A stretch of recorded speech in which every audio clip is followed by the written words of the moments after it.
முடக்கத்தான் ரசப்பொடி, குண்டு மிளகா 4, சீரகம், மிளகுத்தூள், உப்புத்தூள், பெருங்காயத்தூள், பூண்டு, கருவேப்பிலை நிறைய போட்டிருக்கேன். 2 கைப்பிடி போட்டு வச்சுருக்கேன். இது மட்டும் பச்சையாக போடுறேன், ஏன்னா அதனோட மருத்துவ குணம் நமக்கு வேணும். அதுக்காக இதை புளி போட்டிருக்கேன். எல்லாமே போட்டாச்சு. தனியாக போட்டிருக்கேன் எண்ணெயில் வறுத்து. இதெல்லாம் எண்ணெயில் வறுத்துருக்கேன். கருவேப்பிலை, இது புளியும் பூண்டு எதுவும் வறுக்காமல் இருக்குது. முடக்கத்தான் ரசத்துக்காக எல்லாம் ரெடி பண்ணி வச்சுருக்கேன். உப்பும் போட்டிருக்கேன் பாருங்கள். பெருங்காயத்தூள், அதுலேயே மிளகுத்தூள், உப்பு எல்லாம் இருக்குது. பெருங்காயத்தூள், மிளகுத்தூள், உப்பு எல்லாம் அதுலேயே.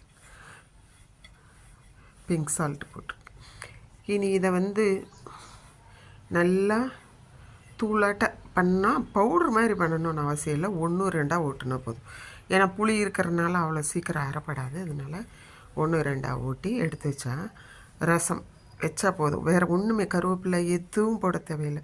அப்படியே தண்ணி ஊற்றி வேணுங்கிறவங்க லைட்டாக சுகர் போட்டுக்கலாம், தக்காளி போட்டுக்கலாம், இல்லைன்னா அப்படியே வைக்கலாம். பச்சை புளி ரசம் மாதிரி சூப்பராக இருக்கும். செய்து பாருங்கள். உங்கள்கிட்ட முடக்காத்தான் தலை இல்லைன்னா என்கிட்ட என்னென்ன சீடு இருக்குன்னா